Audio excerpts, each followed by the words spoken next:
A 36-year-old woman named Leticia. She's lived in the US since she was 15. She has DACA, so does her brother Orlando. But ICE arrested Orlando 5 months ago. He has been in detentions ever since, waiting for his DACA renewal to process, and that renewal expires this week. Now, Leticia has not visited him at the detention center. She says she doesn't know what living in hell feels like, but the last 3 months has been close as she can imagine. Now, he came to this country as a child. He did everything he was told to do, and is sitting in a cage waiting to find if the government will protect him or deport him. DACA is being dismantled in real time. And globally, Europe launched a biometric border surveillance system today. Every fingerprint, every face, every crossing recorded, just like in America. And Europe is now basically quietly building the same deportation network Trump has pioneered.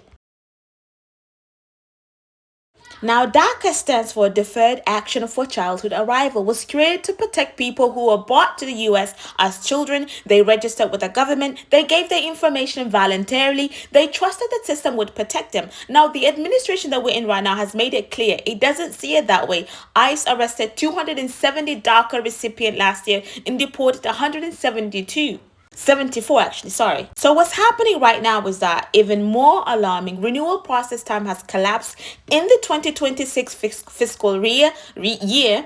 The median processing time for DACA renewals is about 2.5 months, basically, up from just 2 weeks in the previous year. For 80% of the applicants, it's taken about 3.5 months. The USCIS is not processing new applications at all. That means people like Orlando, whose protection expired this week, are sitting in detention facilities just waiting. If their renewal doesn't come through in time, they lose their protection status while they're already locked up.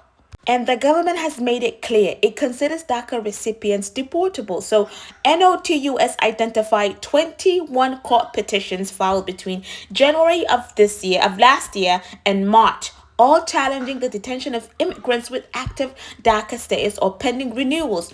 21 cases where people who did everything right now, fighting from behind bars just to stay in country they grew in. And Leticia, still on the outside, described what has been done to our family as, in one sentence I cannot stop thinking about. She says, "I don't know what it's like living in hell, but what we have been living for the past 3 months feels like it." And now DACA recipients aren't the only ones being swept up. The Department of Homeland Security has now confirmed in writing that it deported 363 pregnant postpartum or nursing mothers between January of 2025 and February of this year alone. 17 miscarriages were documented in ICE custody during that period. Federal guidelines restrict the detention of pregnant women for, exceptional circumstances. They mandate specialized care. What the New York Times and WOLA documented and said prolonged detention, use of restraints on pregnant women, and insufficient prenatal care across multiple facilities. And the impact of this enforcement climate is now reshaping how immigrant families are living their daily life in ways that most Americans never see. The Guardian reported this week that undocumented parents across the United States are, quietly drafting their wills, which we spoke about in previous episodes. While that's happening here domestically in the US, the European Union entry-exit system was fully operational at every external border crossing point across 29 European countries. So what that means is that every non-EU national who crosses into Europe now has their fingerprint captured, their facial image recorded, the name logged, and their entry and exit digitally tracked. So that's every single crossing. Last year, 1.4 billion from 59 visa-exempt countries will also be need a pre-travel authorization through a system called ETIAS, essentially a digital permission slip before you can even board a plane to Europe. This is Europe's answer to what it calls irregular migration, a digital net that begins before you reach the border.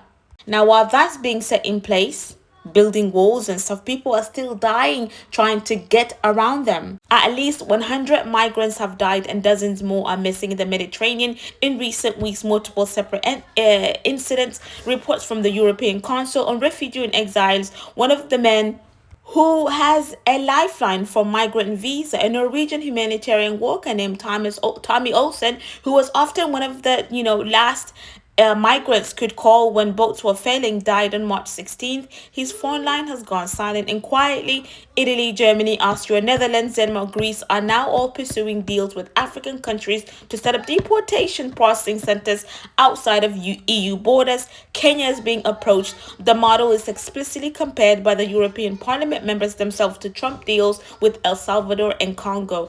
The world's wealthiest democracies on both sides of the Atlantic are now building the same machine, different names, same destination.